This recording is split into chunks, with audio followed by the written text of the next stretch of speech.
Assalamualaikum warahmatullahi wabarakatuh.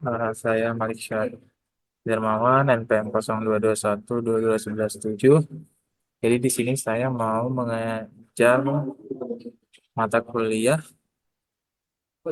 Economic Math dengan materi fungsi dan keseimbangan pasar. Jadi teman-teman boleh disimak dulu ya PPT-nya. Jadi di fungsi dan keseimbangan pasar ini ada tiga pembahasan. Yang pertama fungsi kuadrat, fungsi permintaan dan penawaran, dan yang terakhir adalah keseimbangan pasar. Pertama, kita bahas fungsi kuadrat dulu. Jadi buat fungsi kuadrat adalah fungsi polinomial berderajat 2. Karena pangkat tertinggi variabel bebasnya 2 ya. Untuk umumnya, Y sama dengan AX kuadrat ditambah BX ditambah C dan gambar kurvanya itu parabola. Terus mencari titik ekstrim. Jadi pertama kita harus mencari titik ekstrim dulu. Jika bentuk persamaannya Y sama dengan Fx, seperti di atas, maka titik ekstrimnya adalah X sama dengan min B per 2A. Dan Y sama dengan min D per 4A. Nah, untuk D itu adalah diskriminan di mana D sama dengan D pangkat 2 min 4AC. Kemudian setelah itu adalah mencari titik potong dengan sumbu koordinat dengan memisalkan X atau Y sama dengan 0. Misal titik potong dengan sumbu X, maka persyaratannya adalah jika Y sama dengan 0. Dan titik potong dengan sumbu Y, syaratkan jika X sama dengan 0.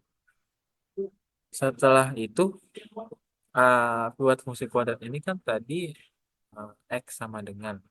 Sekarang ada yang namanya inverse atau Y sama dengan. Nah, buat fungsi kuadrat inverse itu rumusnya Y, maaf, X sama dengan FY. Persamaannya itu X sama dengan A. Y kuadrat ditambah BY ditambah C. Gambarnya sama, parabola, cuma arahnya berbeda. Terus kemudian fungsi kuadrat bentuk X sama dengan AY kuadrat ditambah BY ditambah C. Cara menggambarkannya sama dengan bentuk Y sama dengan Fx, yang berbeda hanya mencari titik ekstrim. Mencari koordinat titik ekstrim fungsi kuadrat yang merupakan bentuk X sama dengan FY adalah X sama dengan min B per 4A dan Y sama dengan min B per 2A. Kemudian ada namanya fungsi permintaan atau demand. Untuk Q itu D P sama dengan F, dan untuk P itu D Q sama dengan F. P melambangkan harga barang, Q melambangkan jumlah barang yang diminta. Kemudian dari eh, permintaan ada ciri-cirinya. Yang pertama A, variabel P dan Q lebih dari atau sama dengan 0. Dan yang B, fungsi permintaan adalah Dwi tunggal. Dan yang C mempunyai kemiringan negatif.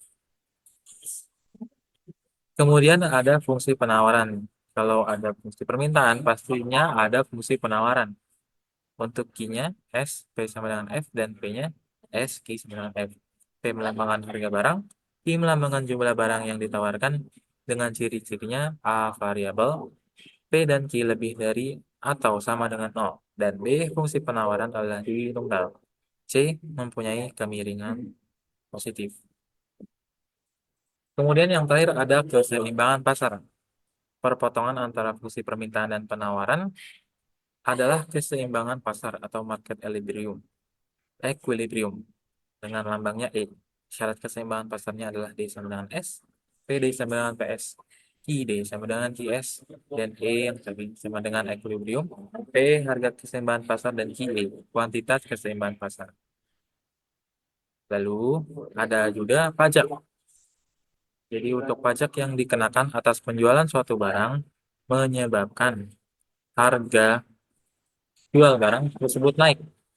Sebab setelah dikenakan pajak, produsen akan berusaha mengalihkan sebagian beban pajak tersebut kepada konsumen, yaitu dengan menawarkan harga jual yang lebih tinggi, sehingga harga di pasar menjadi lebih tinggi daripada harga sebelum pajak.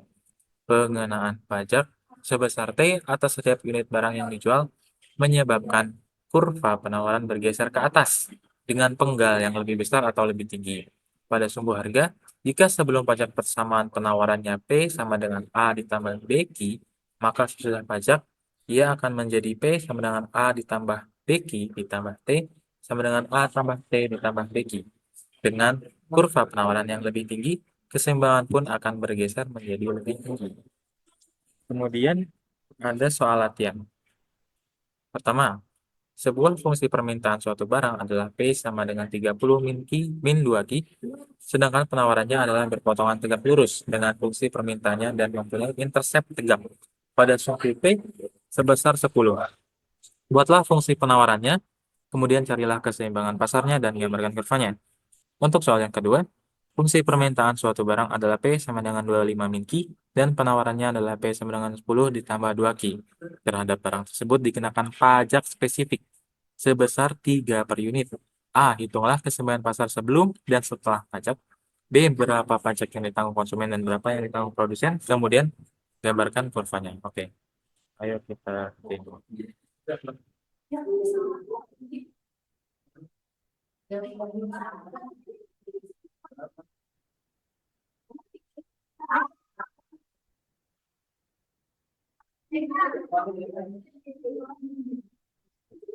Buat jawaban yang tadi ini.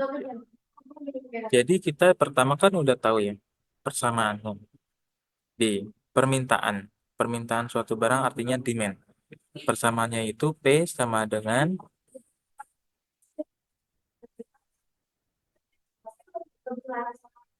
P sama dengan 30 min 2Q. Pertama kita nyari duanya dulu. Duanya itu yang kita tahu ini adalah A, ini adalah B. Jadi kita tahu B dari min 2 adalah B dari fungsi penawaran itu adalah min 2. Jadi fungsi penawarannya adalah 0,5. Kemudian untuk fungsi permintaan kita ambil A-nya. Untuk A-nya itu 10 dan B-nya itu 0,5. Ini A-nya B-nya 10, A-nya 0,5.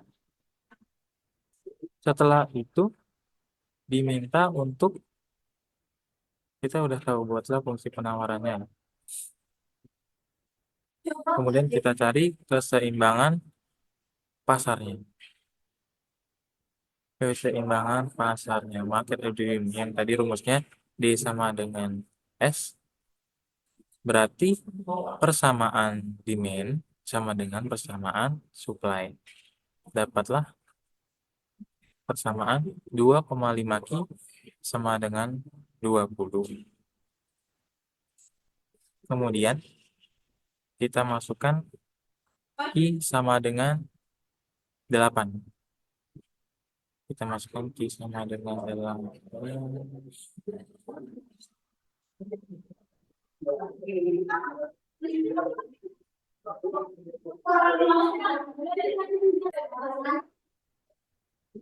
Oke, jadi tadi sampai ya sini. Q sama dengan 8. Nah, 8 itu dapat dari mana? 20 dibagi 25. Karena kita mau mencari Q, jadi pertama kita ketemu Q sama dengan 8. Kemudian kita mau mencari P. P sama dengan 14. Itu dari mana? Dari masukkan Q ini ke persamaan demand ataupun supply. Terserah kalian mau yang mana. Lalu dapatlah hasil 14. Kalian masukkan ke sini boleh, ke sini juga boleh. Nanti hasilnya sama. Nah, kemudian yang terakhir, kita disuruh menggambar kurvanya.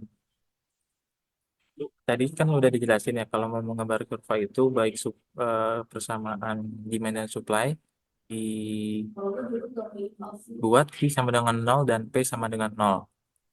Jadi di persamaan demand itu misalkan Q sama dengan 0,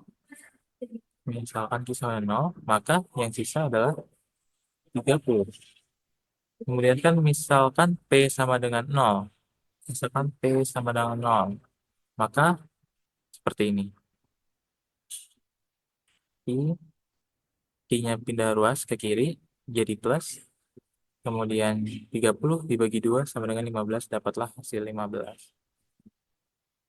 Nah, sekarang ke supply. Persamaan supply.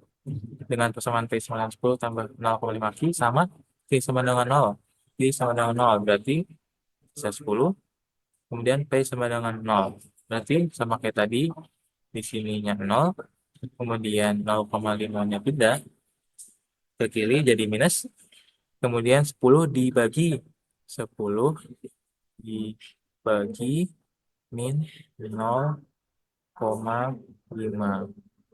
Hasilnya adalah 50.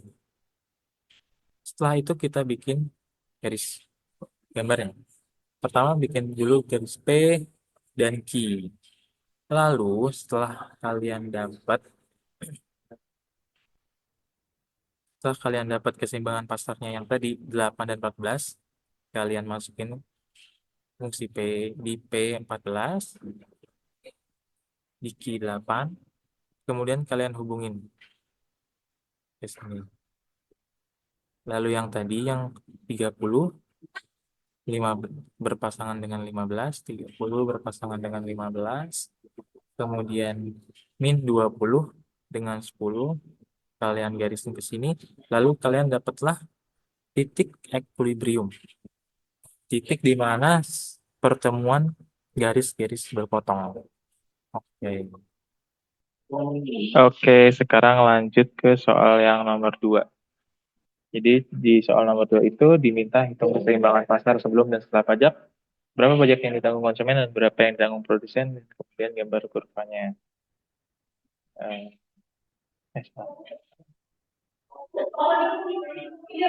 Di sini kita udah punya persamaan buat persamaan demand, yaitu 25 min Q dan persamaan supply 10 plus 2 Q dan pajak spesifiknya 3 per unit. Pertama kita mau nyari keseimbangan pasar sebelum pajak dulu.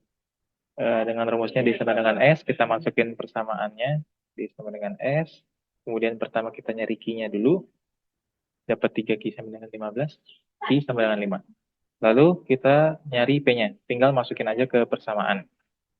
Dapat P sama dengan 20. Nah, jadi keseimbangan pasar sebelum pajak dengan kuantitas sebelum pajaknya itu 5 dan price atau harga sebelum pajak yaitu 20.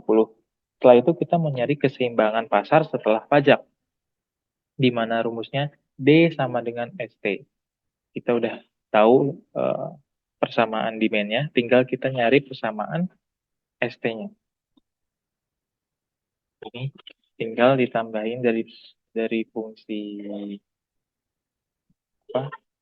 supply, ditambah T aja di belakangnya. Jadi 10 tambah 2Q tambah T. Karena di sini ada yang sama, tinggal kalian tambah 13. Jadi hasil persamanya 13 tambah 2Q. Kemudian kayak biasa kita nyari Q dan P. Pertama nyari Q-nya dulu, kita masukin persamaannya. D sama dengan ST, dapat Q sama dengan 4. Masukin lagi ke persamaan buat nyari P-nya ke akhir.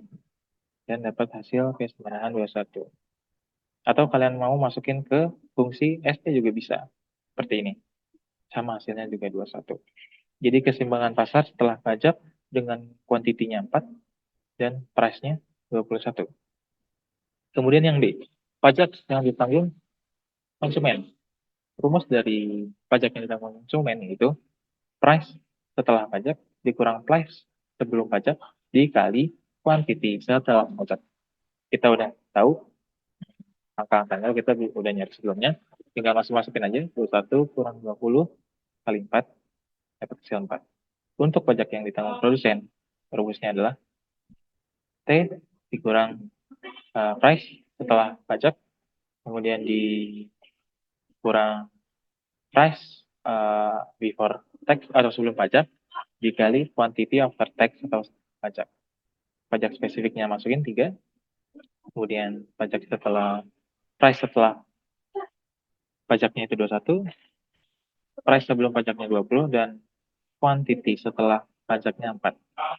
Kita dapatlah 8. Kemudian, kita mau mencari pajak yang diterima pemerintah.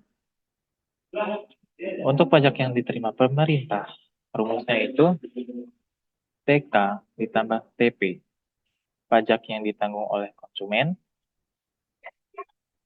ditambah pajak yang ditanggung oleh produsen. Gampang ya, tinggal ditambahin aja. Hasilnya adalah 12. Atau kalian mau menggunakan cara seperti ini. Pajak spesifik dikali quantity after tax. Sama hasilnya juga 12. Yang terakhir adalah kita mencari gambarnya. Yang kita tahu kita harus nyari Q sama dengan 0 dan P sama dengan 0. Tapi di kali ini, di pajak ini, persamanya ada 3. Ada fungsi demand, supply, dan pada saat pajak. Jadi kita harus nyari tiga-tiganya. Q sama dengan 0, P sama dengan 0. Pertama seperti ini, Q sama dengan 0, P sama dengan 0. Sama 25, 25, seperti ini caranya. Kemudian di fungsi supply-nya, Q sama dengan 0, 10, P sama dengan 0, Q min 5. Seperti ini caranya. Dan untuk pajak, halaman pajak ini 13 tambah 2 Q sama dengan 0, 13, dan P sama dengan 0, min 6,5. 13 dibagi min 2, karena dia pindah ruas ke kiri, terus dibagi. Kemudian dapatlah gambarnya. Kalau ada pajaknya berarti equilibriumnya juga 2. Equilibrium sebelum pajak dan equilibrium after tax atau setelah pajak.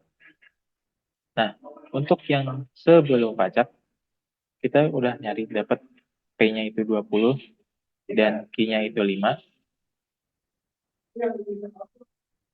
Ini Q-nya 5, P-nya 20. Kita masukin di sini. 20, kemudian 5. Terus kita cari yang setelah pajak. After tax. Mana? Ini. Q-nya 4 dan P-nya 21. Kita masukkan lagi. Q-nya 4 dan P-nya 21. Kemudian, setelah itu, kita masukkan tadi yang titik potongnya. 25, P-nya 25, Q-nya 25. P-nya 25 di sini, Q-nya pun 25. Harus memotong ini ya. Jadi harus ketemu garisnya. Terus, yang kedua yang fungsi supply. Ini yang tadi yang fungsi demand, yang fungsi supply. P-nya 10, Q-nya min 5, Q-nya min 5, P-nya 10, dan yang terakhir pajak. P-nya 13, Q-nya min 6,5.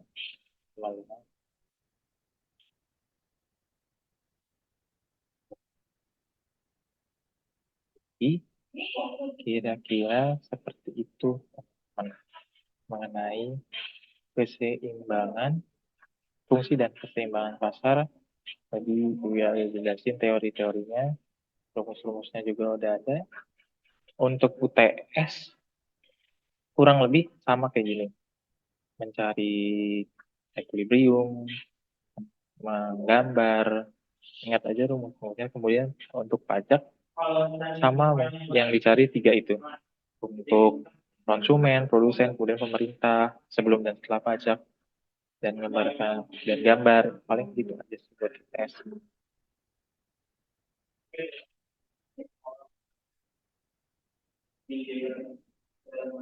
Oke, sekian dari saya. Apabila misalnya kurang jelas, kalian boleh nanya, mau ini PC atau apapun.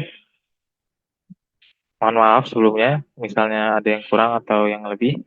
Wassalamualaikum warahmatullahi wabarakatuh. Audio Jungle.